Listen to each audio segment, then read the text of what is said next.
I'm Angeline with B-Sides TV, hanging out with Mike today, aka Geographer. Thank you so much for taking the time to do this. You bet. Thank you. I know you must be rehearsing a whole lot for tour, which is starting like Yes. less than 2 weeks. How's that going?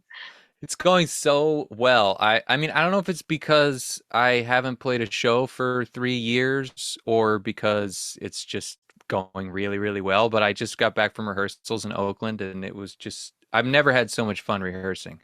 Like usually it's work, but this time it was just I was just having so much fun and we were getting a lot done and working really hard, but it was just like oh, it was just so nice to reconnect with my purpose, you know? Yeah, that's amazing. How do you feel about the return to live music, like performing in front of an audience and getting back on the road for tour? I just am overjoyed. It's like I'm a different person because I really hunkered down during the pandemic. I think I left the house in a car maybe 12 times in 2 years. And I'm an extremely social person, and so I had to adjust to that. And I definitely was like my happiness was very dumbed down, even though I had a lot of joys during that time. But just to be able to be in a room with somebody, that I haven't seen for a long time, my drummer, and then just being out in the world and rocking, just like hitting a distortion pedal just feels so good. Yeah, I mean, I definitely missed going to live shows during the pandemic, and it's Yeah. definitely an experience just being in a room watching these artists get back on stage and Yeah. like expressing themselves through their music, you know? We're all so excited. I imagine everybody's just like, ah! During the last few years, you lost a connection, but you also gained one, like you mentioned. And Yep. you also came out with a new album in the process, Down and Out in the Yes. Garden of Earthly Delights. What Hmm. a mouthful. Yes, Tell you're me about welcome. the meaning behind that title. Like what what is down and out? And what are these what is this garden of earthly delights? Well, I mean, I guess if you track my EPs after Ghost Modern, there was alone time, right? So I'm spending a lot of time alone.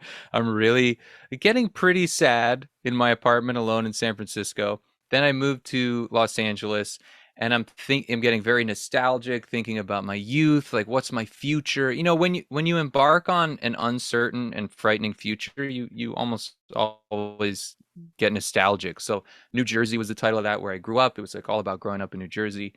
And then this one, I was sort of coming into my own here. I was setting down a few tentative roots, but I was still really, really sad. And just being here, like the Garden of Earthly Delights is basically, Los Angeles is a paradise, like it should be a paradise. But and the world is a paradise, and everybody is just so sad and destitute. We're miserable and we just can't get it together. And I was sitting in a mix session for one of the songs. I didn't have the title yet. Actually, I was thinking about just calling it Down and Out, which I didn't want to do, but it was like floating around in my head.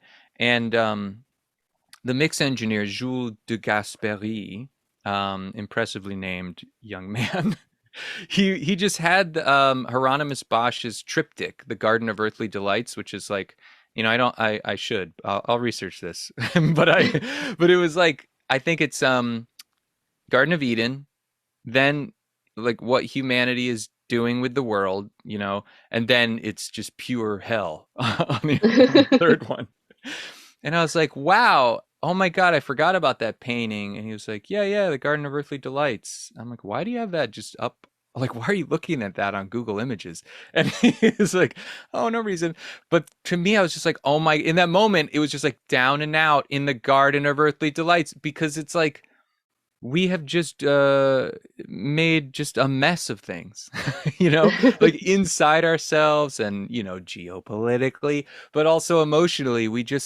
And it's just so shocking to me that we're given a life and we spend it, for the most part, really struggling. And I just find that to be so strange. And I think that was my sort of like winking, sardonic way of expressing that in the title, even though all my music is incredibly sincere.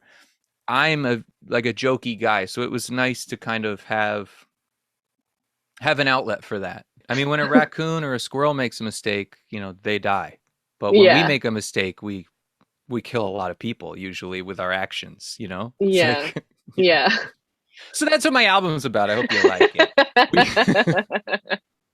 So when I was like listening to your album, and also when I was like getting ready for, when I was listening to the album, I noticed that, it does have some notes of heartbreak and this Mhm. journey of, what's basically a post breakup existential crisis and kind of finding yourself along the way and Yeah. seeing if you take the imagery of that garden of earthly delights, kind of like what could be paradise and at one point is hell. Yeah.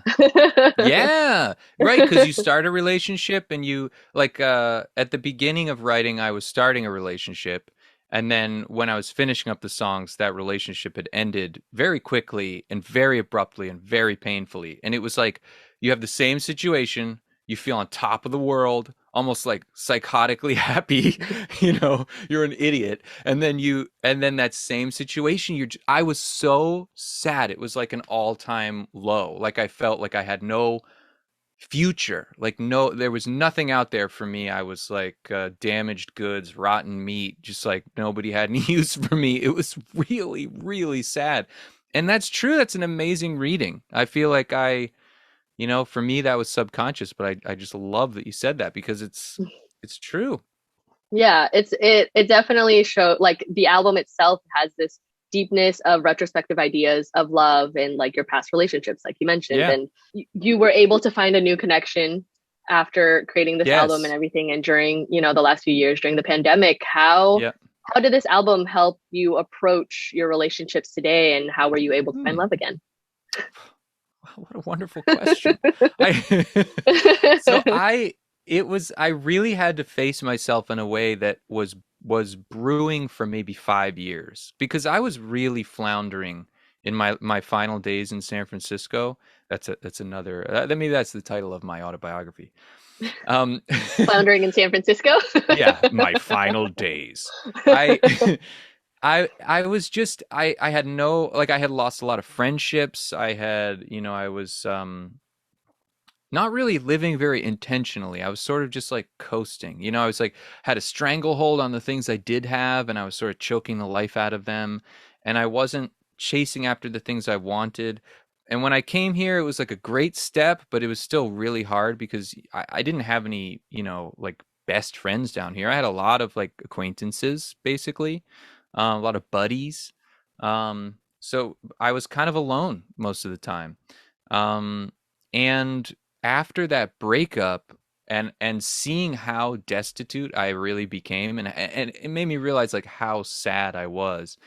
And it's strange, but it was like I was broken up with in like a really harsh way. I mean, breakups are never not harsh, but I am grateful for it. It was like a band-aid rip, because I mean, luckily I made it out alive basically, but I needed to feel that just to have everything taken from me so that then I was like, okay, God, look at me, like look at what I've allowed myself to turn into.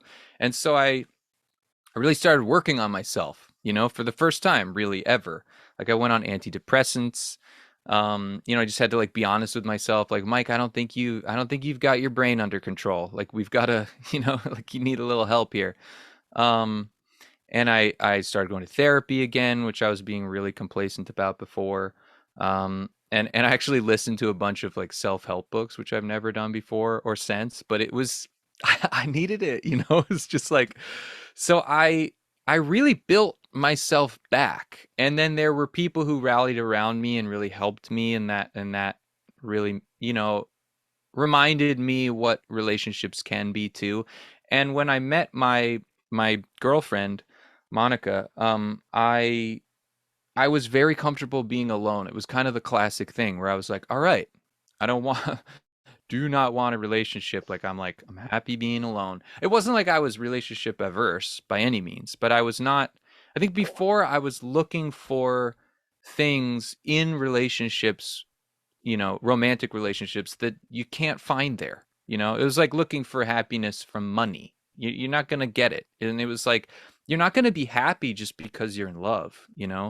Um, and I was by no means ready, but I took the leap. And, we'd gone on maybe 2, 3 dates. And then, the president said, stay in your house when we were like shopping for groceries. And we were like, what? And then she was like, well, gosh, I guess I have to go home. And I was like, well, I mean, you can stay here. Like, what? It's going to be like 2 weeks. I mean, we really get along. Like, let's do this.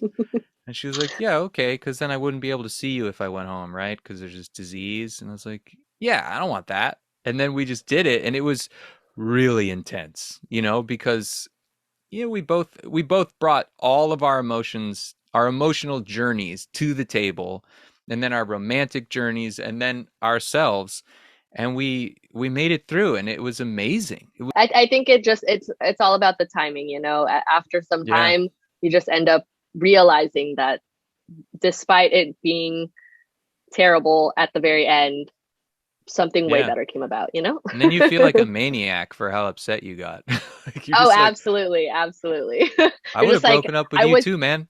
right. I was like, I was sad for why? For what? Like, Yeah, I don't even know who this person is anymore. I know. But thank you so much for hanging out, Mike. Yeah. It's been so great. Go listen to Geographer's latest album, Down and Out in the Garden of Earthly Delights, and catch him on tour this spring. Oh, baby. It's going to be a very, very special tour. We're putting everything we have into it.